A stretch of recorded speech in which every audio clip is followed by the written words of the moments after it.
భాషా ద్వేష పాలనకు వ్యతిరేకంగా తాను చేపట్టిన పోరాటం సఫలమైందని ఉండి ఎమ్మెల్యే రఘురామకృష్ణంరాజు అన్నారు. గురువారం అవనిగడ్డ వచ్చిన ఆయనను ఎమ్మెల్యే మండలి బుద్ధప్రసాద్ ఘనంగా స్వాగతం పలికి సత్కరించారు. ఈ సందర్భంగా రఘురామకృష్ణంరాజు మీడియాతో మాట్లాడుతూ తెలుగు భాష పరిరక్షణ, రాజ్యాంగ హక్కుల పరిరక్షణ, భావ వ్యక్తీకరణ స్వేచ్ఛ పరిరక్షణ కోసం గత ప్రభుత్వంపై తాను చేపట్టిన పోరాటం ప్రజలు గమనించి తమ భావాన్ని ఓటు రూపంలో చెప్పి టీడీపీ, జనసేన, బీజేపీ కూటమికి అద్భుతమైన విజయం అందించారన్నారు. ప్రజల ఆకాంక్షలకు అనుగుణంగా నూతన ప్రభుత్వం సుపరిపాలన అందించేలా భగవంతుని ఆశీస్సులు లభించాలని కోరారు. సమావేశంలో నియోజకవర్గ యువ నాయకులు మండలి వెంకట్రామ్, శీలం అశ్విన్ కుమార్, టీడీపీ, జనసేన నాయకులు పాల్గొన్నారు.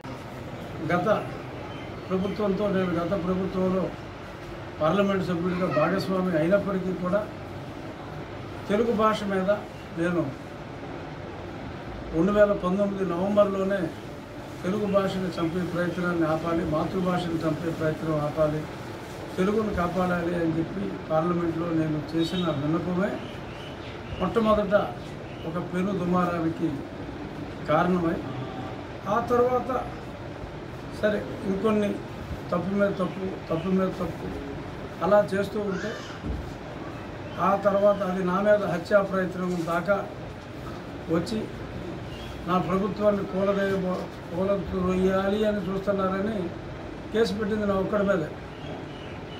ఈ పాయింట్ మీరు నోట్ చేసుకోవాలి. ఏ ఇతర వ్యక్తి మీద కూడా, వాళ్ళ నాయకులు కావచ్చు, లేదంటే చిన్నవాళ్ళు కావచ్చు, ఏ వ్యక్తి మీద కూడా నా ప్రభుత్వాన్ని కూలదోయడానికి కుట్ర చేస్తున్నారు అన్న కేసు పట్ల ఒక వ్యక్తిగా నా మీద పెట్టారు. ఒక ఆర్గనైజేషన్గా TV5, ABN, ఆంధ్రజ్యోతి మీద కూడా పెట్టడం జరిగింది. సో అంత కక్ష కూడినప్పటికీ కూడా ఎక్కడా తల వంచకుండా ఇటువంటి భాషాద్వేష పాలన ఉండకూడదని మొదలుపెట్టింది. ప్రజాద్వేష పాలనగా మారిన తర్వాత నా ఉద్యమాన్ని నన్ను చంపాలని చూసినా మరింత తీవ్రతరం చేసి అనుకున్న లక్ష్యం సాధించాం. మరి ఆ సందర్భంగా కూడా నేను వెంటనే తిరుపతి స్వామికి మొక్కటి వెళ్ళటం, అందులో భాగంగా మరి ఎప్పటి నుంచి ఉన్న నా ఈ కళ కూడా తీరిపోవటం చాలా సంతోషంగా ఉంది. సో పాయింట్ ఏంటంటే, నా భాషాభిమానం నా ప్రాణాల మీదకి తీసుకొచ్చినప్పటికీ అది ఓకే. తర్వాత ఎందరో కారణం అయినప్పటికీ ఈరోజు రాష్ట్రాల్లో జరిగిన లోక కళ్యాణం అనండి, రాష్ట్ర కళ్యాణం అనండి, ఆ రాష్ట్ర కళ్యాణ మంటపానికి తొలి ఇటుక పేర్చిన వ్యక్తిగా నాకు చాలా సాటిస్ఫాక్షన్ ఉంది. ఎందరో ప్రజలు గుర్తించిన, కొందరు గుర్తించకపోయినా ఆ గుర్తింపు కోసం నేను ఈ యజ్ఞం ప్రారంభించలేదు. ప్రజలకి ఆత్మగౌరవంతో ఉండాలి, రాజ్యాంగంలో ఉన్న ప్రాథమిక హక్కులు ప్రజలకు తిరిగి అందాలి, దుష్ట పరిపాలన ఉండకూడదు అనే ప్రయత్నం కోసమే నేను నా పోరాటం అనండి, లేదంటే ఆ వ్యక్తిని తిప్పాలన్న ఆరాటం అనండి, మరేదైనా అనుకోండి. చాలామంది ఇంకో రకంగా కూడా అనుకుంటున్నారు. ఏదనుకున్నా నా వ్యక్తిగతంగా నేను మొదలుపెట్టిన పోరాటం సెల్ఫ్ రెస్పెక్ట్ అనేది ప్రతి వాడికి ఉంటుంది. అది నా ఒక్కడికే కాదు, రాష్ట్ర ప్రజలకు కూడా ఉంటుంది. వ్యక్తీకరించడంలో మరి అందరికీ ధైర్యం ఉండకపోవచ్చు.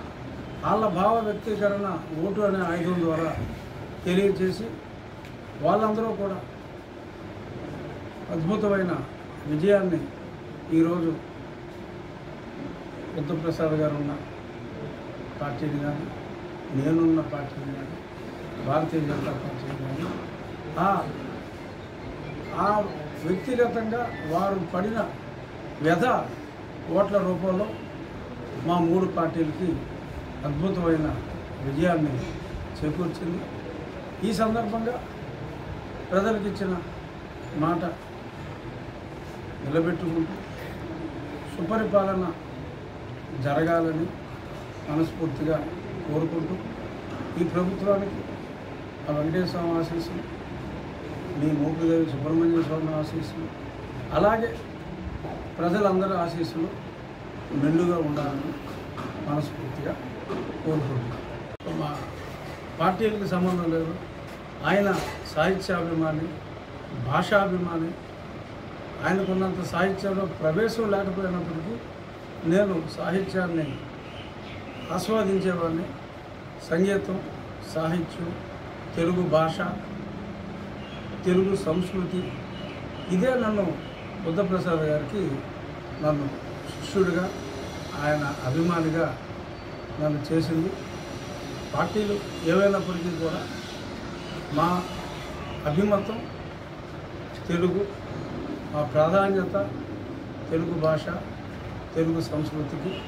ఎప్పటికీ కూడా భాషాభిమానులుగా మేము ఎప్పుడూ కూడా కలిసే ఉంటాం. ఈరోజు ఆయనతో కలిసి మీడియా ముందు మేము చాలా పుస్తకావిష్కరణలో వాటిల్లో తరచూ మేము కలుస్తూ ఉంటాం. సమయం కుదిరినప్పుడు ఎప్పుడు మాట్లాడుకున్నా మేము ఎప్పుడు రాజకీయాల గురించి మాట్లాడుకున్నా, సంగీతం, సాహిత్యం, కళలు, వీటి గురించే మాట్లాడుకున్నాం. ఆ సమ్మేళనం ఎప్పుడు కూడా అలాగే ఉండాలి, ఉంటుంది.